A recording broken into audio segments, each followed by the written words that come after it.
How did hope come into your life? My team at the place I was working came to me and said, we have this young little girl that is very sick and she's not doing well at all. Mm-hmm. So we looked at her, we took her to the doctor, found that she had a hole in her heart, mm-hmm. and it wasn't going to close. And after that, they asked us what was the next step. And we said, well, we can't adopt her because you don't allow us to adopt her. Mm-hmm. And they said, no, she's deemed a special needs child and you can't adopt her. So we took Hope into our home. She actually came when she was 5 months old, and she's never left us from that day. In 2013, my late wife, Dana, was experiencing some tingling in her feet. And so we didn't know what it was. We waited, and by the end of the week, she was completely paralyzed from her chest down. So we took her to Nairobi Hospital, and we had her checked out, and she had metastatic breast cancer. She made it through the surgery, and 3 months later, she walked. Everything was okay for the next 4 years. And then late in December of 2017, she started not feeling good. She started feeling a little weak and tired. And then she started having a little trouble breathing and holding her oxygen. So I took her on a Monday to Tenwick Hospital to have her looked at and diagnosed. And on Wednesday, they told me she was doing better. She'll probably be able to leave and go home on Saturday. So I bought tickets to take her home to the United States. Okay. And on Friday morning, she passed away. Let me get one thing straight. I don't need a wife, and Hope doesn't need another mother. Okay. And she said, oh, I understand. I said, this is just business.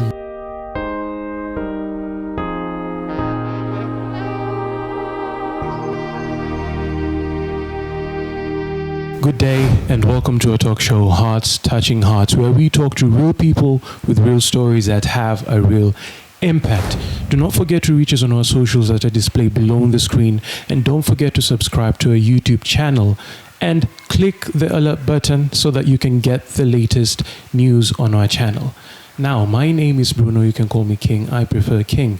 But enough of me talking. Let us get straight to the guest. We have a great guest lined up for you, and I would like for you to meet him. So, welcome.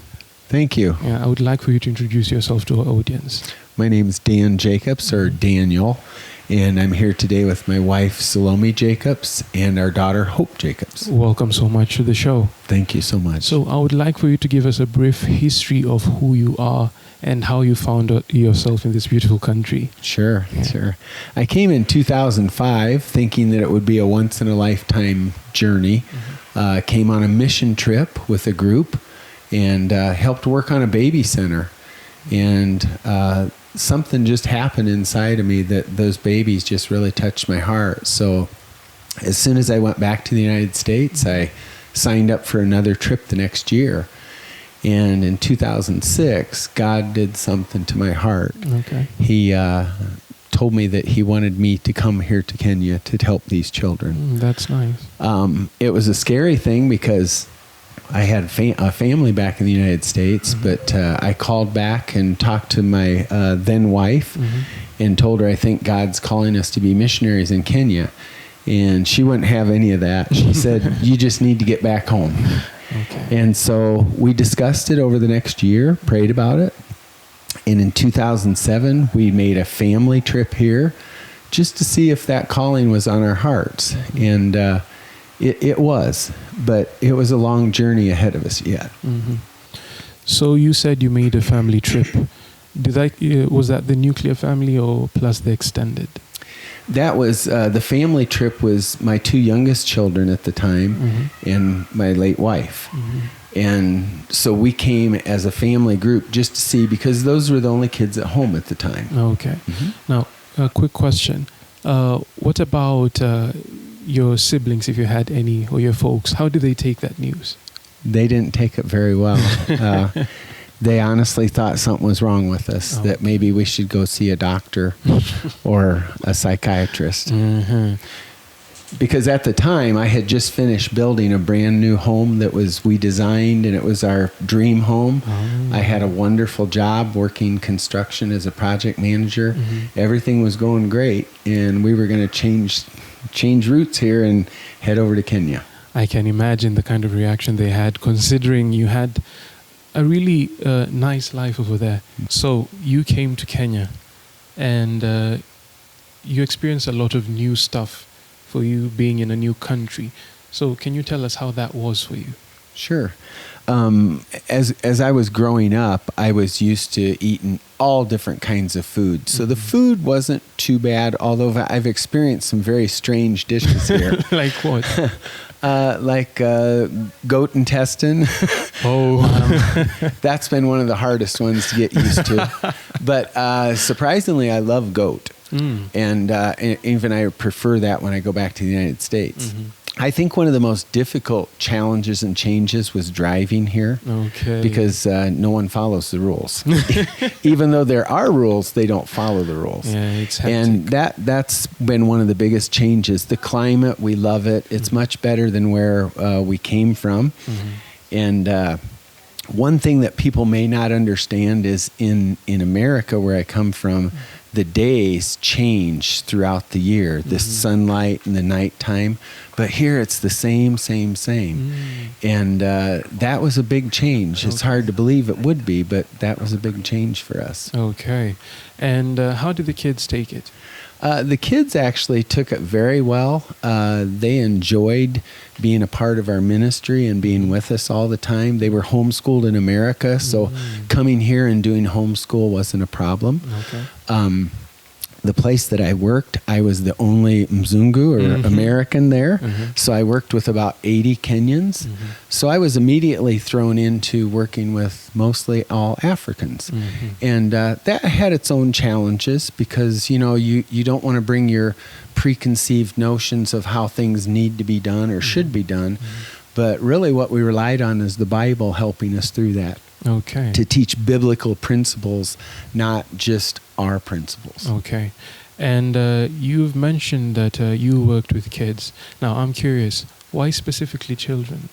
That was a calling from God, that God called us to care for orphan and abandoned children. And that was our original calling back in 2006 when we first felt called by the Lord to come. But when you come here and you meet the people and you're with them, we've branched out into other things as well. Okay. God just gives you a heart for loving Kenyans, and Kenyans are loving people. They really are. They are. So, could you please tell us a bit of the things that you branched out into? Sure. We got into other ministries like dealing with people on the street, dealing with people at hospice center, the cancer center here in Nakuru. We worked on famine relief, and I also did some water projects north in Samburu. Okay. So as we were coming in, I saw hope, a ball of energy. How did hope come into your life? Yeah, like I said, we came in August of 2012, and in December, my team at the place I was working came to me and said, we have this young little girl that is very sick and she's not doing well at all. So we looked at her, we took her to the doctor, found that she had a hole in her heart and it wasn't going to close. So what we needed to do was have her taken to Tenwick Hospital, and they did open heart surgery on her when she was just 7 months old. And after that, they asked us what was the next step, and we said, well, we can't adopt her because you don't allow us to adopt her. And they said, no, she's deemed a special needs child and you can't adopt her. So we took Hope into our home. She actually came when she was 5 months old, and she's never left us from that day. That is great. How old were the other kids when you took Hope in? My youngest son was 16. And my daughter was 20, and then I had a 24-year-old in the States, and I had a 25-year-old in the States. Okay. So, having a new child in your lives, you come prepared. The family is prepared. They see mommy is pregnant, but you come home with a new child who they haven't seen their mom having a belly, saying that signifying that someone new is coming into their lives. So how did they adjust to having a new sibling in their lives? They, from the first day, they loved Hope, and they looked at her as a sibling. I can say this from my own heart, that adoptive children and biological children, there's no difference.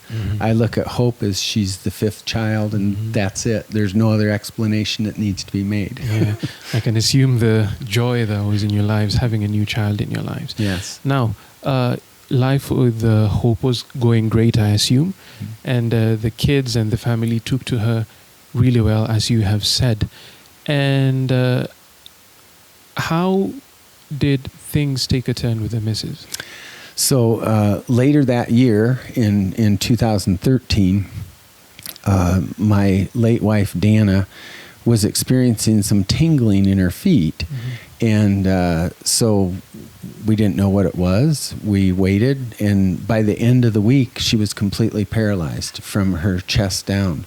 So we took her to Nairobi Hospital, and we had her checked out, and she had metastatic breast cancer. And that kind of hit us hard because she had cancer previously, but for 5 years she had been clear, and we didn't understand this. Well, when the doctors looked at her, the Kenyan doctor, a neurosurgeon, he said, she's in bad shape. She might not survive the surgery. Even if she survives the surgery, she will never walk again. And even if she does that, she'll only live 6 months. So the prognosis was very grim. But we had a faith in our heart, and God had just given us this peace about the whole situation that we said, no matter what, God is with us, and it's going to be okay. People thought we were delusional. They thought we didn't understand the situation we were in. But no, our faith and our hope was in God. And so she made it through the surgery, and 3 months later she walked.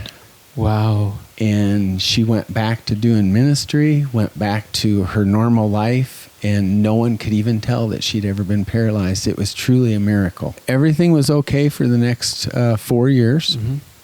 And then late in December of 2017, she started not feeling good. She started feeling a little weak and tired. And then she started having a little trouble breathing and holding her oxygen. So I took her on a Monday to Tenwick Hospital to have her looked at and diagnosed. And on Wednesday, they told me she was doing better. She'll probably be able to leave and go home on Saturday. So I bought tickets to take her home to the United States. Okay. And on Friday morning, she passed away. That was sudden. It was a shock to everyone, the family, friends here in Kenya. They couldn't believe. They thought I was calling to tell them that we're on our way home. And I called to tell them she had passed away. Oh. And what was the cause? It was her liver failed due to all of her previous issues. It was a strange and rare thing to happen the way it did, but it was God's timing. So how did the immediate family take the loss? I can imagine the kids were devastated. It was really rough because 3 of them were in the United States, and it took me 2 weeks to get home with my late wife's body. Wow. So they had to grieve alone for those 2 weeks. And then it was like we had a funeral here, and then we had to start the whole process over in the United States. So it was like double funeral, double grief. And it was very hard, especially when you're apart from a loved one when they pass. There's no real closure until you see them. Yeah, there isn't really. So let me take you back a bit. You said that when your wife passed, you had Hope. How old was Hope then? Hope at the time was just 4 years old. Wow. And so that was a tough age to lose a mom. And if you can imagine, she had already been abandoned at 1 day old by her birth mother. So this was the second mom she was losing.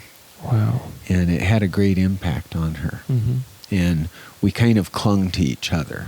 And I said, she's the one that helped me get through it really at the time, because I could focus on her. I could meet all of her needs.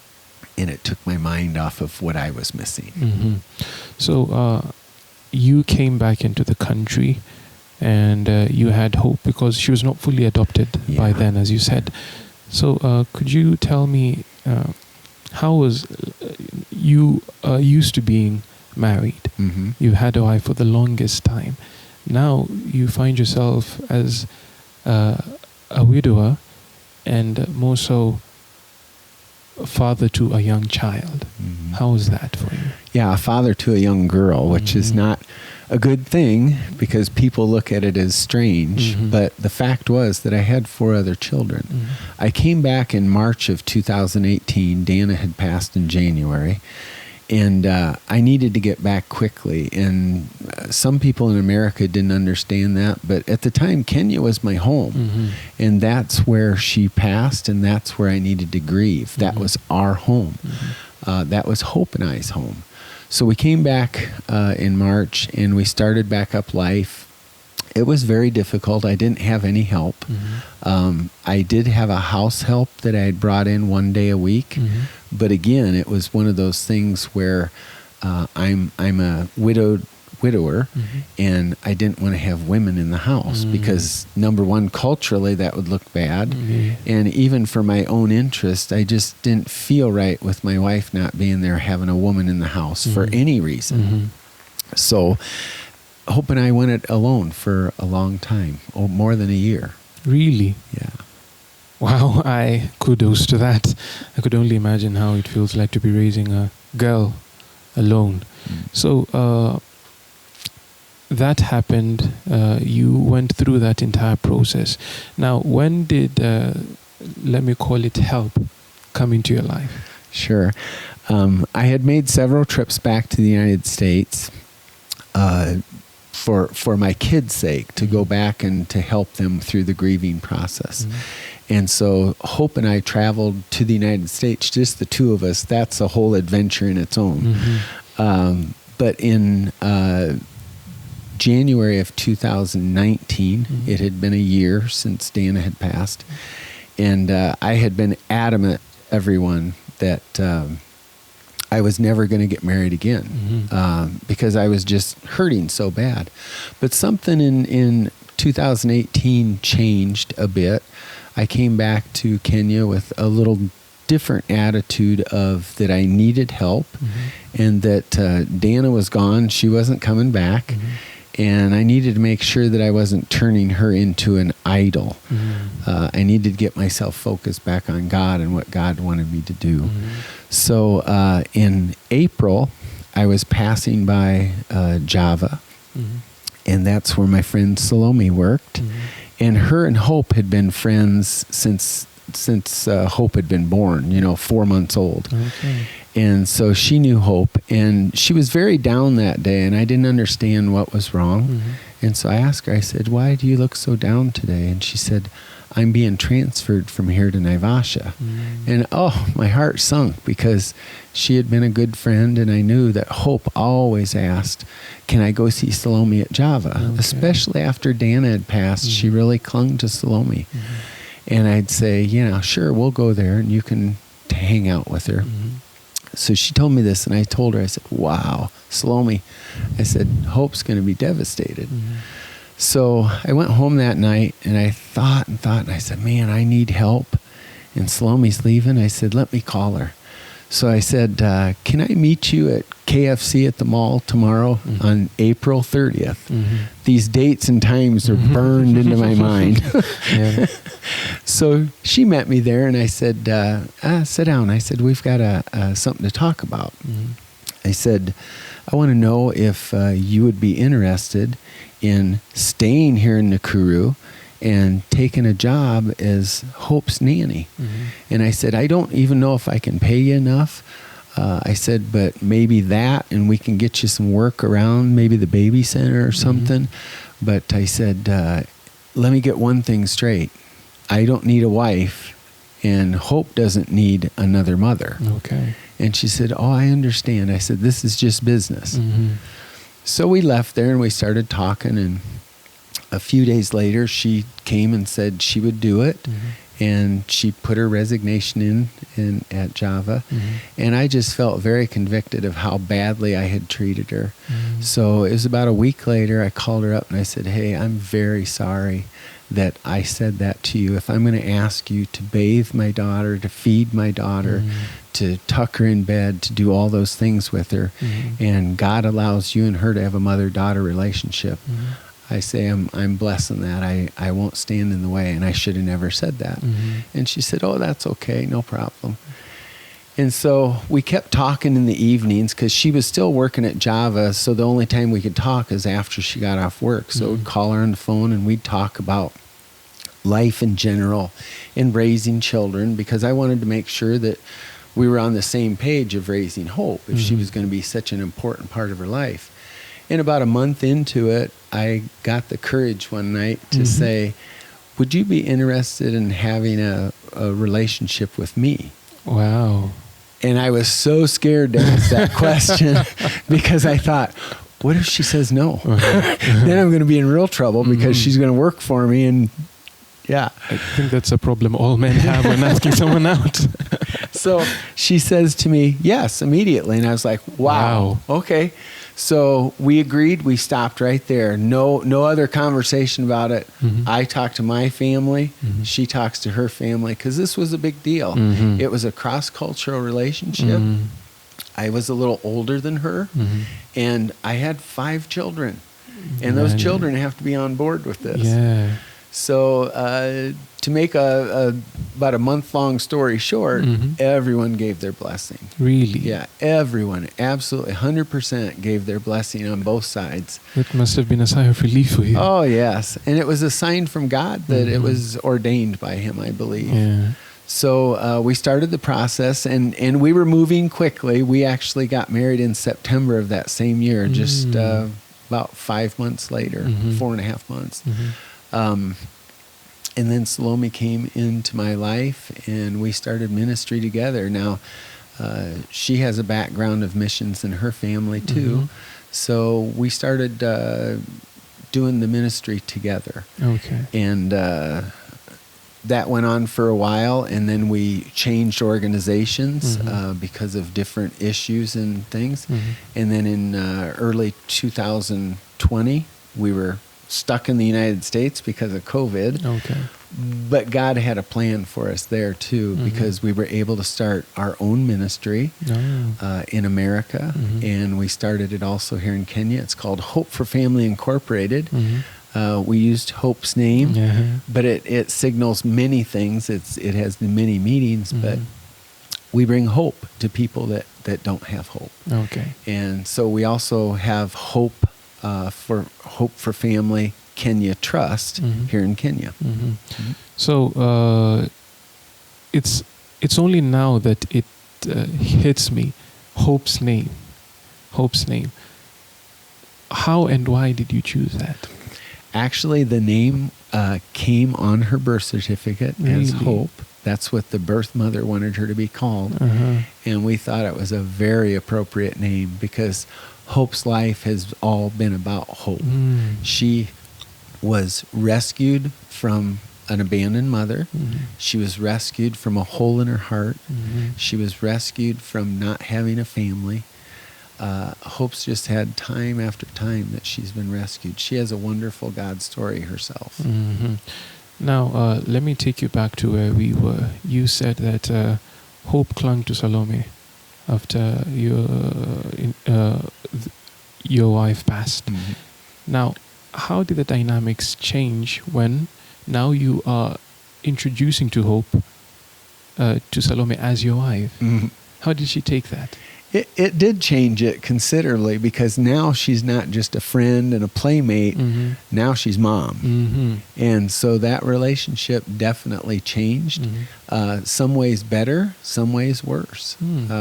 Hope is, as I said, special needs. It's more than just the hole in her heart. She has ADHD. And so she's a very difficult child to handle. It was funny because many times I told the people at Java, starting with Salome, that not to cater to Hope's every whim, because you're creating a monster for me here. Well, when Salome came into the house and started caring for Hope, she saw exactly what I meant. She saw the other side of that. Okay. Now, I'm curious, for people who do not know what ADHD is, could you please explain it to them? It's a attention deficit hyperactive disorder. And what it means is the child has a very hard time focusing, sitting still. When Hope was first diagnosed with it, you couldn't get her to sit for 3 minutes to do anything. Now she's much, much better. We homeschool her, and we have seen a significant change in her life, especially in the last 6 months. Fast forward to when you decided. First of all, how did you propose? So we decided that after we got permission from the families that I wanted to do something a bit special. So I picked her up one morning and I said, we're going to go someplace special. So we went to Nakuru Game Park. And she didn't know, but I was going to propose to her up on Lion Hill. And as we're driving in, here's 2 male lions walking beside us on the road. Just beautiful. I mean, something that you don't see every time. Really Again, don't. God wanted to give us a special time. So we went up on top of Lion Hill. And, you know, even though we both knew what was coming, we both knew that I was going to ask and she was going to say yes, it was still a very special and emotional time because it was like, finally, it's real. Now, she says yes. Great for you.